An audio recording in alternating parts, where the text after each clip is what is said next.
Hello dear friend, नमस्कार। स्वागत है आप सभी का। फ्रेंड्स, इस वीडियो में बायोलॉजी के महत्वपूर्ण प्रश्नों को देखेंगे। ये क्वेश्चन जो है आपके सभी आगामी एग्जाम्स में बहुत ही महत्वपूर्ण होंगे, तो वीडियो को आप अच्छे से देखें और वीडियो अच्छा लगे तो वीडियो को लाइक, चैनल को सब्सक्राइब और वीडियो को शेयर जरूर करें। तो फ्रेंड्स, चलते हैं, शुरू करते हैं अपने टॉपिक को। तो यहाँ पर आप देख सकते हैं, आपका जो पहला क्वेश्चन है, मनुष्य में लार ग्रंथियों की संख्या होती है। जो मनुष्य में लार ग्रंथियों की जो संख्या होती है वो कितनी होती है, ये आपको बताना है। तो यहाँ पर आपके जो ऑप्शंस हैं वो ऑप्शंस आप देख लें, 1 जोड़ी, 2 जोड़ी, 3 जोड़ी, 4 जोड़ी। तो यहाँ पर जो आपका सही आंसर होगा सी नंबर ऑप्शन आपका बिल्कुल करेक्ट होगा। मनुष्य में जो है लार ग्रंथियों की संख्या जो है 3 जोड़ी होती है। नेक्स्ट आपका क्वेश्चन है, भोजन को निगलते समय इसे घाटी द्वारा यानी कि वायुमार्ग में जाने से रोकता है। तो कौन सा रोकता है इसमें? एपिफेरिक्स, एपिग्लॉटिस, एल्वियोलाई, श्लेष्मा वरण। तो इसका जो सही आंसर होगा इसका बी नंबर ऑप्शन जो है बिल्कुल करेक्ट हो जाएगा। एपिग्लॉटिस जो है ये जो है वायु मार्ग में भोजन को जाने से रोकता है। नेक्स्ट है, प्रचलित रूप से ऊर्जा ग्रह कहलाता है। तो ऊर्जा ग्रह जो है ये आपके माइटोकॉन्ड्रिया जो है ऊर्जा ग्रह कहलाता है। और लाइसोसोम की बात की जाए तो लाइसोसोम को जो है आत्मघाती थैली के रूप में जाना जाता है। और जो क्लोरोप्लास्ट है इसे जो है जो किचन बोला जाता है, पौधे की किचन होता है ये। और राइबोसोम यहाँ पर प्रोटीन सिंथेसिस की क्रिया होती है। आगे आपका नेक्स्ट क्वेश्चन जो है, दाय निलय से अशुद्ध रक्त किस अंग में जाता है? तो जो दाया निलय होता है उससे जो अशुद्ध रक्त है वो फेफड़ों में जाता है। तो ए नंबर ऑप्शन जो है आपका बिल्कुल करेक्ट हो जाएगा। नेक्स्ट आपका है, पल्मोनरी सिरा रक्त लाती है, तो फेफड़ों से शुद्ध रक्त आता है। अथवा इस प्रकार से भी आपसे क्वेश्चन पूछा जा सकता है, जो फेफड़े होते हैं उनसे शुद्ध रक्त आता है, कहाँ से आता है ये आपको बताना है। तो वाई अलिंद में जो है ये रक्त आता है फेफड़ों से, जो शुद्ध रक्त होता है वो बाय अलिंद में आता है। आगे नेक्स्ट क्वेश्चन है आपका, हीमोग्लोबिन महत्वपूर्ण भूमिका निभाता है। जो हीमोग्लोबिन होता है वो महत्वपूर्ण भूमिका जो है किसमें निभाता है? तो ये श्वसन में जो है महत्वपूर्ण भूमिका निभाता है। बी नंबर ऑप्शन आपका बिल्कुल करेक्ट हो जाएगा। फ्रेंड्स, आपका बिल्कुल टाइम वेस्ट नहीं करेंगे, तो ये क्वेश्चन आपको कंटिन्यू इसी प्रकार से प्रोवाइड किए जाएंगे। तो फ्रेंड्स, वीडियो को यदि आपको अच्छे लग रहे हों तो वीडियो को लाइक और चैनल को सब्सक्राइब जरूर कर लिया करें। फ्रेंड्स, नेक्स्ट क्वेश्चन आपका है, मनुष्य के हृदय में कोष्ठों की संख्या होती है। तो मनुष्य के हृदय में जो कोष्ठों की संख्या होती है वो जो है 4 होती है। तो डी नंबर ऑप्शन यहाँ पर आपका बिल्कुल करेक्ट हो जाएगा। नेक्स्ट आपका क्वेश्चन है, आहार नाल की सी आकार की संरचना है। तो आहार नाल में जो सी आकार की संरचना होती है उसे क्या कहते हैं? तो यहाँ पर आमाशय, ग्रहणी, ग्रसनी, क्रमरूपी परिचेशिका। तो ये आपका जो है बी नंबर ऑप्शन बिल्कुल करेक्ट होगा। जो ग्रहणी होती है ये जो है इसका आहार नाल का जो एक भाग होता है और ये सी आकार की होती है। नेक्स्ट है, पित्तरस का स्त्रावण होता है। तो पित्तरस जो है इसका स्त्रावण जो है कहाँ से होता है? फ्रेंड्स, इसका सही ऑप्शन जो है बी नंबर होगा, यकृत से जो है पित्तरस का स्त्रावण होता है। जबकि यदि जो है स्टोर की बात की जाए तो जो इकट्ठा होता है तो इकट्ठा जाके जो है पित्ताशय में ही इकट्ठा होता है, लेकिन इसका स्त्रावण जो है वो यकृत से होता है। आगे आपका जो है नेक्स्ट क्वेश्चन है, द्वार कोशिकाएं पाई जाती हैं। तो द्वार कोशिकाएं जो है वो कहाँ पर पाई जाती हैं? तो ये बात रंध्रों में पाई जाती हैं। द्वार कोशिकाओं से मतलब है स्टोमेटा। इसे इंग्लिश में यदि आप पढ़ेंगे, हिंदी में आपको थोड़ा टफ लगेगा। स्टोमेटा जो है बोला जाता है, वो जो बातरंध्र होते हैं उसे स्टोमेटा बोला जाता है। इन्हीं से जो है जो पानी होता है वो ट्रांसपायरेशन की क्रिया होती है, उसी के द्वारा पानी जो है बाहर निकलता है। आगे नेक्स्ट क्वेश्चन आपका है, मनुष्यों में प्रमुख उत्सर्जी अंग होता है। तो मनुष्यों में जो प्रमुख उत्सर्जी अंग होता है वो कौन सा होता है, ये आपको बताना है।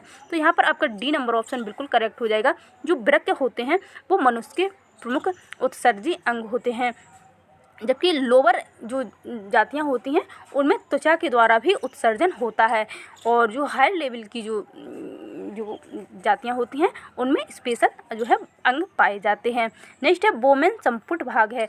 तो बोमेन संपुट जो है किसका भाग है ये आपको बताना है। तो फ्रेंड्स, यहाँ पर आपका जो सही आंसर की बात की जाए तो यहाँ पर जो आपका सही आंसर होगा डी नंबर ऑप्शन जो है आपका बिल्कुल करेक्ट हो जाएगा। जो बी नंबर ऑप्शन है वो यहाँ पर बिल्कुल करेक्ट होगा। वृक्क नलिका जो है ये बोमेन संपुट का भाग होती है। और इसके बोमेन जो संपुट होता है ये वृक्क नलिका का भाग होती है। इसके साथ साथ वृक्क में जो है वृक्क धमनी की शाखाएं पाई जाती हैं, केशिका गुच्छ पाया जाता है जिसे ग्लोमेरुलस बोला जाता है, और वृक्क में जो है वृक्क धमनी, वृक्षरा की शाखा, वृक्काणु का नलिका भाग, ये सभी जो है वृक्क में पाए जाते हैं, और बोमेन संपुट भी इसी का भाग होता है। आगे नेक्स्ट आपका है ग्लाइकोजेनेसिस की क्रिया में बनता है। तो ग्लाइकोजेनेसिस की जो क्रिया होती है उसमें क्या बनता है ये आपको बताना है। यहाँ पर फ्रेंड्स सही ऑप्शन की बात की जाए तो यहाँ पर जो आपका सही आंसर होगा बी नंबर ऑप्शन जो है ग्लाइकोजन, इसका बिल्कुल करेक्ट आंसर हो जाएगा। आगे नेक्स्ट क्वेश्चन की बात की जाए, मनुष्य में वृक्क एक तंत्र का भाग है जो संबंधित है। फ्रेंड्स ये सारे क्वेश्चन आपके एनसीईआरटी बुक से लिए गए हैं, तो वीडियो जो है ये आपके लिए बहुत हेल्पफुल होगा। और जितने भी एग्जाम होते हैं फ्रेंड्स उसमें एनसीईआरटी जो है सबसे महत्वपूर्ण होता है।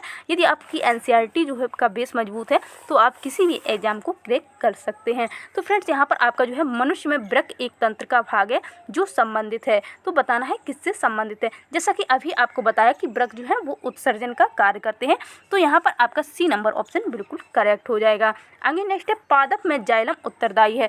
जो पौधे होते हैं उसमें जाइलम का मुख्य कार्य क्या होता है, तो इसमें जो है आपका सही ऑप्शन क्या होगा। तो फ्रेंड्स इसका जो सही ऑप्शन है ये जल के वहन हेतु, यहाँ जल के साथ आपको यदि खनिज लिखा हुआ मिलता है तब भी आंसर सही होगा। जल और खनिज ये दोनों जड़ों से लेके पूरे वृक्ष में पहुँचाने का काम जो है जाइलम के द्वारा किया जाता है। यहाँ पर आपको ध्यान रखना है जल और खनिज दोनों का जो है वहन जो है वो जाइलम के द्वारा किया जाता है। ए नंबर ऑप्शन आपका बिल्कुल करेक्ट है। नेक्स्ट है स्वपोषी पोषण के लिए आवश्यक होता है। तो स्वपोषी पोषण के लिए क्या आवश्यक होता है, तो फ्रेंड्स यहाँ पर आपका सही ऑप्शन होगा D number, chlorophyll, carbon dioxide और सूर्य का प्रकाश, ये सभी स्वपोषी पोषण के लिए आवश्यक होते हैं, तभी जो है फूड का निर्माण होता है।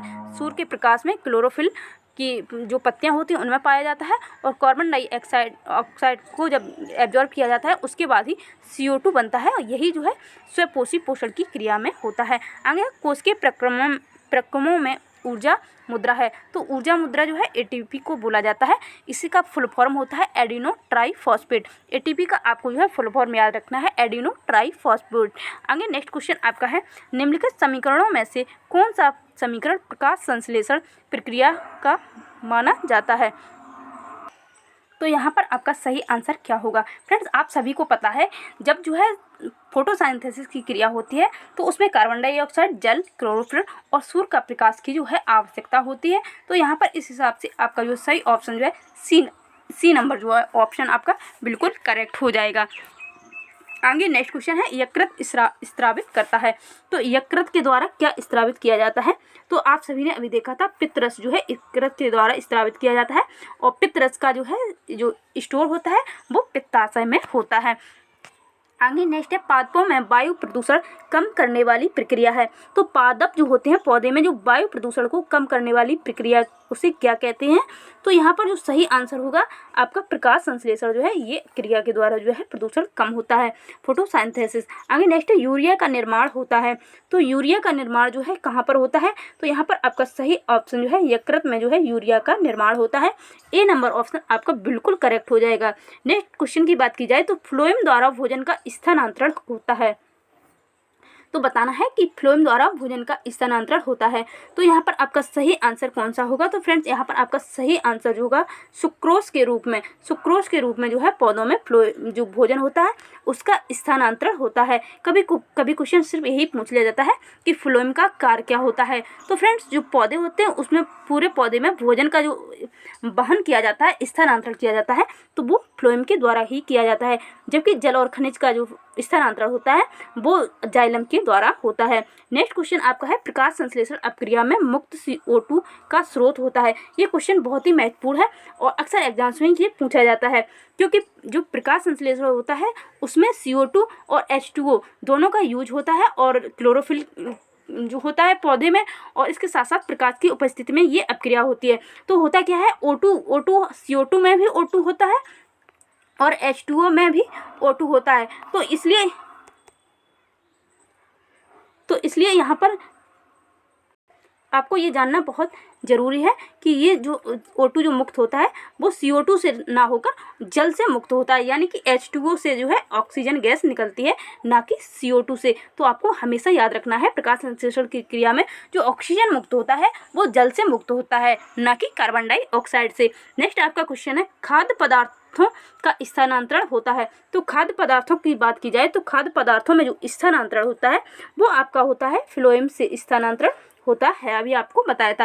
नेक्स्ट है डिक्सन एवं ज्वाली से संबंधित हैं। तो डिक्सन और ज्वाली जो है ये रसारोहण से संबंधित है। नेक्स्ट क्वेश्चन आपका है आहार नाल के पेशीय संकुचन को कहते हैं। तो आहार नाल का जो पेशीय संकुचन होता है इसे क्या कहते हैं? तो यहाँ पर आपका सही आंसर होगा क्रमानुकुंचन जो है कहा जाता है। आगे नेक्स्ट क्वेश्चन आपका है ग्लाइकोलिसिस प्रक्रिया में क्या अंतिम उत्पाद प्राप्त होता है? तो ग्लाइकोलिसिस की जो क्रिया होती है इसमें आपका अंतिम उत्पाद के रूप में पायरोबिक अम्ल का जो है उत्पाद होता है, ये इसका अंतिम उत्पाद होता है ग्लाइकोलिसिस प्रक्रिया का। आगे नेक्स्ट क्वेश्चन आपका जो है ग्लाइकोलिसिस की प्रक्रिया संपन्न होती है। तो ग्लाइकोलिसिस की जो प्रक्रिया होती है वो कहाँ पर संपन्न होती है? तो ये क्रिया आपकी कोशिका द्रव्य में संपन्न होती है। ए नंबर ऑप्शन आपका बिल्कुल करेक्ट हो जाएगा। क्वेश्चन बहुत महत्वपूर्ण है, काफ़ी एग्जाम्स में ये पूछा हुआ क्वेश्चन है। नेक्स्ट आपका है पौधों में प्रकाश संश्लेषण द्वारा भोजन का निर्माण होता है। तो पौधों में जो है प्रकाश संश्लेषण के द्वारा जो है यहाँ पर जो है भोजन का निर्माण होता है। तो कहाँ पर होता है ये आपको बताना है। तो ये निर्माण जो है पत्ती में होता है। नेक्स्ट क्वेश्चन आपका है प्रकाश अपक्रिया होती है। तो प्रकाश अपक्रिया कहाँ पर होती है ये आपको बताना है। तो फ्रेंड्स प्रकाश अपक्रिया हरित लवक के ग्रेना में होती है, और जबकि यदि यहाँ पर अप्रकाश अपक्रिया पूछी जाए तो अप्रकाश अपक्रिया हमेशा स्ट्रोमा में होती है।